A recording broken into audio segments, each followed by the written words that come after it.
นู้นเนาะกูตัวเคจอวิธีการปลดล็อกสต๊อกอย่าลีเนี่ยมันจอล็อกเนี่ยชิญญาก้าอะไรโอเคกูรีกูชิญญาก้านะใช่นะโอเคปลดสต๊อกยังมั้งรู้สต๊อกตัว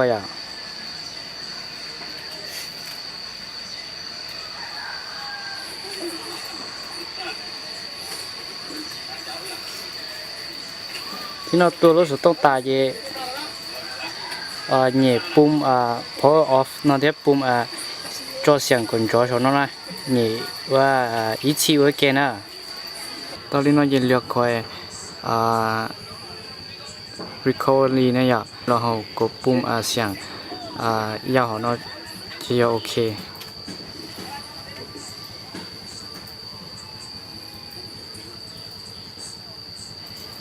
ที่เราต่อยเราจะกดเลื่อนเราจนแบบเขาwith data battery reset เขาเราจะกดปุ่ม power off ปุ่มเราจะปุ่มกดโอเคที่เราจะเลื่อนเราจนเขาเที่ยวให้เดีย yes delete all user data อย่าลืมอย่าลืมจากข้อมูลตั้งช่อเขาก็ตุลาหัดเดียจากข้อมูลเขาหรือตั้งช่อเนาะ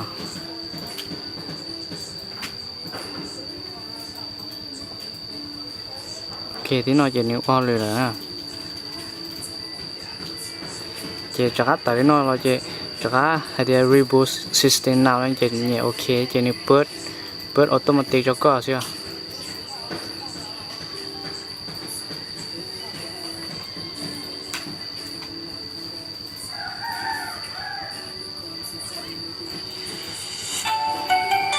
เปิดแล้วนะ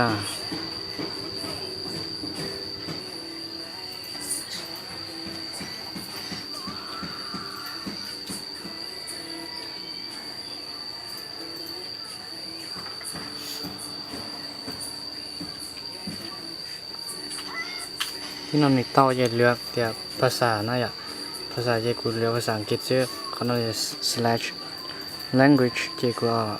English United Kingdom เราจะ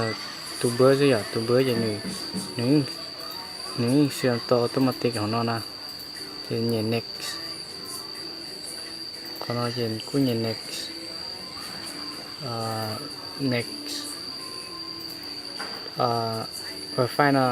จุดที่ connect เราต่ออีกเปลี่ยนมาเลย connect ก็จะเนี่ย next จะเนี่ยเขา app set นะapp set นะจะยอมรับเนี่ยอย่าลีเราเช่าแต่นอกนะจะให้จะใช้ก็เปิดเห็นดีช่วยกับเราจะข้อมูลอะไรลงช่องนอกด้วยเนี่ย next Google อย่าสร้าง Google account อย่างใน Play Store นะอย่าที่กูจะต้องการเรียกกับมึงสร้างจะเนี่ย no จะคนเรากูจะต้องการเนี่ยอย่าจะอีกเรื่องอะไรมึงสร้างจะ not now จะเนี่ย next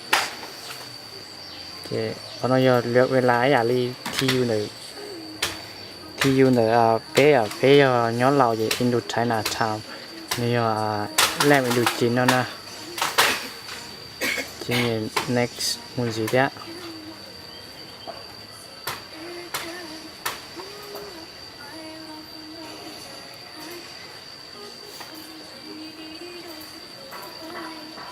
โอเคที่เราเต่า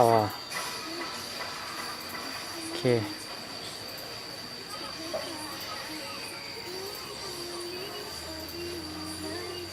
โอเค